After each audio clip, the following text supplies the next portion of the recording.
She was just minutes away from home, a walk she had taken dozens of times before. Then suddenly, she vanished. No scream, no witnesses, no trace. For 284 days, she was locked in complete darkness, inside a hidden container, controlled by a man no one suspected. And what she did to survive will leave you speechless.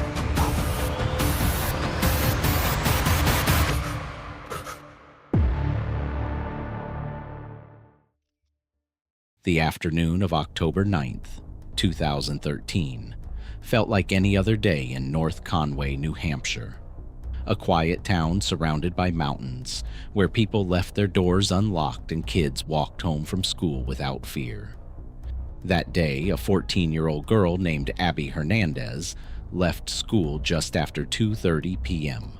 She had been seen by the school librarian walking in the direction of her home, less than a mile away. It was a routine she had followed countless times. Safe, predictable, ordinary. But Abby never made it home. At 2:53 p.m., her phone last registered a signal. Just 14 minutes later, it went completely dead. No calls, no texts, nothing. At first, her mother, Zena, assumed something minor had gone wrong. Maybe Abby had twisted her ankle. Maybe she stopped to talk to a friend. Maybe her phone had simply died. But as minutes turned into hours, concern quickly turned into panic. By 7 p.m., a missing persons report had been filed. And within hours, the quiet town of North Conway became the center of a growing nightmare. Search teams flooded the area. Volunteers combed through forests, checked abandoned buildings, and scanned nearby roads. The FBI joined within 48 hours, treating the case with urgency. A teenage girl doesn't just disappear without a reason. But despite the massive search effort, there were no clues, no witnesses, no signs of struggle, no evidence. It was as if Abby had simply vanished into thin air. What investigators didn't know at the time was that Abby's disappearance had lasted less than a minute. Because during her walk home, something happened that would change her life forever. A man pulled over. He offered her a ride, and in that moment, she got into the car. The man's name was Nathaniel Kibbe, 34 years old. Quiet, unassuming, the kind of person neighbors barely noticed. But the moment Abby stepped inside his vehicle, everything changed. Kibbe pulled a gun. He threatened to slit her throat if she didn't comply. Within seconds, Abby was handcuffed. A jacket was thrown over her head. Her phone was smashed into pieces. And just like that, she was gone. He drove her for about 30 minutes, deep into a rural area where no one would hear her if she screamed. When the car finally stopped, Abby was led into a mobile home, but that wasn't where she would be kept. Behind the house was a red storage container. Inside that container, in complete darkness, with no sunlight and no sense of time, Abby would spend the next 9 months of her life. Kibbe controlled everything. He placed a shock collar around her neck. He installed cameras to monitor her every move. He told her that if she tried to escape, a militia he claimed to control would harm her family. Whether it was true didn't matter. To Abby, it felt real. And that fear became her prison. The abuse began almost immediately. It was constant, relentless, designed to break her mentally and physically. But despite everything, Abby made a decision that would ultimately save her life. She would survive.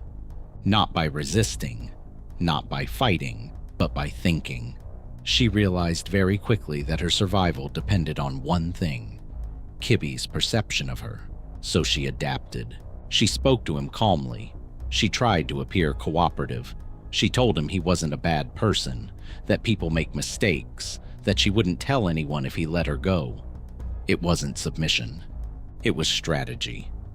Every word she spoke was calculated, every reaction controlled, because Abby understood something terrifying. If she became a threat, she wouldn't survive. Weeks passed, Then something unexpected happened. Kibby allowed her to write a letter home. In her first attempt, Abby tried to leave a hidden message. Using only her fingernail, she pressed the word "help" into the paper, hoping someone would notice. Kibby did. He punished her, but somehow he allowed her to try again. The second letter made it out. When Abby's mother received it, her heart broke.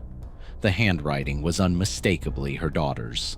The words said she was okay, that she had left by choice, that people should stop looking for her, but something felt wrong.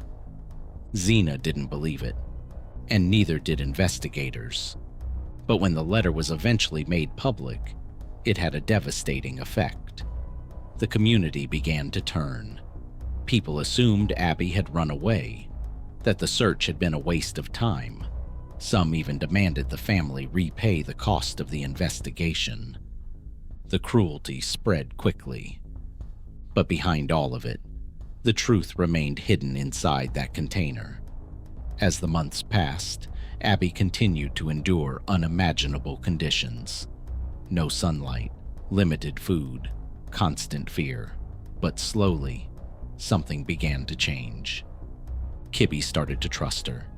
He gave her books to read. He allowed her out of the container occasionally. He even began speaking to her more openly, revealing pieces of his past. And then, he made a mistake. He gave her something no one else had been able to find. His name, written inside one of the books. N. Kibby. For the first time in months, Abby had a real clue.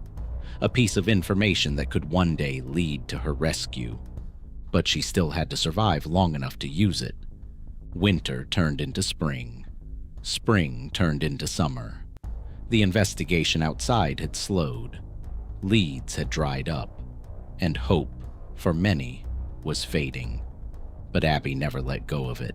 Then, everything changed. Because of something completely unrelated. Kibby had been running a small counterfeiting operation, printing fake money and using it locally. One day, he gave counterfeit bills to a woman he knew. She tried to use them and got caught. Panicked, she warned him, told him the police could be coming. And suddenly, Kibby realized something terrifying. If law enforcement searched his property, they would find Abby. And he couldn't let that happen. So instead of killing her, he did something no one expected. On July 20th, 2014, after 284 days in captivity, Kibby drove Abby back toward North Conway. He dropped her off on a quiet road. He told her not to identify him, threatened her family one last time. Then he drove away. Abby stood there, alone, for the first time in 9 months. She looked up at the sky and began to walk. 1 mile later, she reached her home. A security camera captured the moment she walked up the driveway. Thin, exhausted, but alive. She opened the door and called out for her mother. The nightmare was over, but the story wasn't. Within days, Abby told investigators everything: the location, the container, the abuse, and most importantly, the name. Nathaniel Kibby. Police moved quickly. On July 29, 2014, Kibby was arrested at his home without resistance. Inside his property, they found exactly what Abby had described. The container, the setup, the evidence, everything. He was charged with over 180 crimes, and eventually, he pleaded guilty. Avoiding a trial meant Abby wouldn't have to relive every detail in court, but she still chose to face him. At his sentencing, Abby stood just feet away from the man who had taken nearly a year of her life.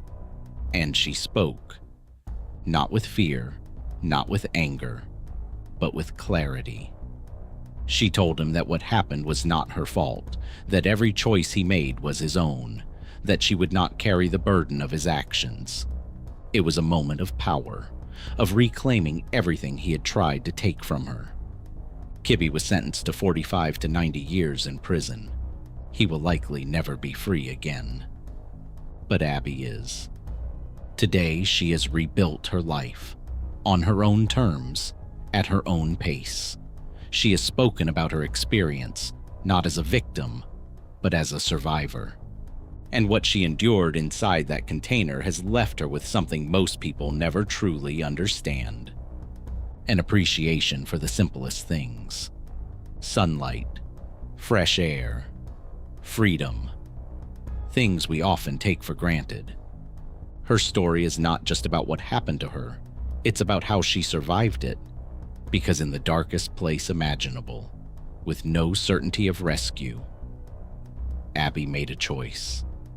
To think, to adapt, to endure, and most importantly, to never lose hope. There are many true crime cases that end in tragedy, stories that leave behind only questions and grief. But this one is different. This is the story of a girl who refused to disappear, who refused to break, and who walked out of the darkness, stronger than anyone could have imagined. Because sometimes, survival isn't luck. Sometimes, it's a decision.